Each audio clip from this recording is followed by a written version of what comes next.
اسرائیل نے تمام اخلاقی و انسانی حدود کو پامال کرتے ہوئے اور بدترین نسل پرستی کا مظاہرہ کرتے ہوئے فلسطین کے مغربی کنارے کے تاریخی شہر الخلیل کی تاریخی جامع مسجد ابراہیمی میں نماز اور اذان پر پابندی عائد کر دی ہے۔ پس یقینی امر یہ ہے کہ صہیونی ریاست ایک سازش کے تحت مساجد میں اذان پر پابندی عائد کر کے فلسطینی مسلمانوں کے عقیدے، مذہب اور عبادت کے معاملات میں دخل اندازی کر رہی ہے، جبکہ اس سے قبل بھی اسرائیلی کابینہ نے نسل پرستی کے 2 قوانین کی منظوری دی تھی، جس میں مسجد اقصی سے اذان دینے پر پابندی اور فلسطین کے مغربی کنارے کی فلسطینی اراضی کو نیلام کرنے کی منظوری شامل تھی۔ خیال رہے کہ حقیقت کے برعکس ایک عرصے سے صہیونی قابض ریاست مسجد اقصی اور مسجد ابراہیمی پر یہودی ملکیت کے حوالے سے عالمی دنیا کو گمراہ کر رہی ہے، جبکہ فلسطین کے قضیے کا افسوسناک پہلو یہ ہے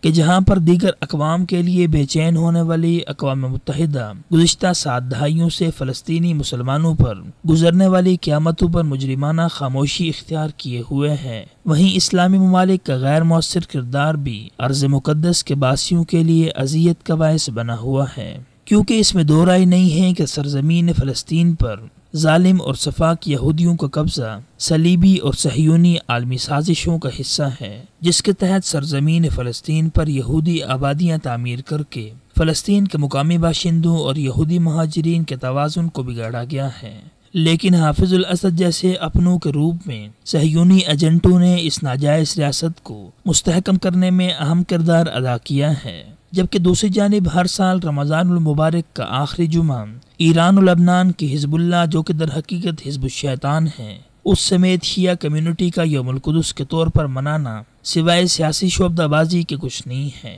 کیونکہ تاریخی حقائق یہ بتاتے ہیں کہ ایران و اسرائیل نے ہر مشکل وقت میں، چاہے وہ ایران و عراق جنگ ہو یا عرب و اسرائیل جنگ، کھلم کھلا اور در پردہ ایک دوسرے کی مدد کی ہے۔ اسی طرح موجودہ منظرنامے میں جبکہ عرب ممالک غیروں کے اشاروں اور سازشوں سے باہمی تنازعات کا شکار ہو چکے ہیں، پس اس سارے منظرنامے میں بلا شبہ یہ کھلی حقیقت نظر آتی ہے کہ اسلام دشمن عناصر کی سازشوں کا ادراک کرتے ہوئے امت مسلمہ کے اتحاد و اتفاق کی جتنی ضرورت آج ہے، شاید کہ کسی دور میں نہ تھی۔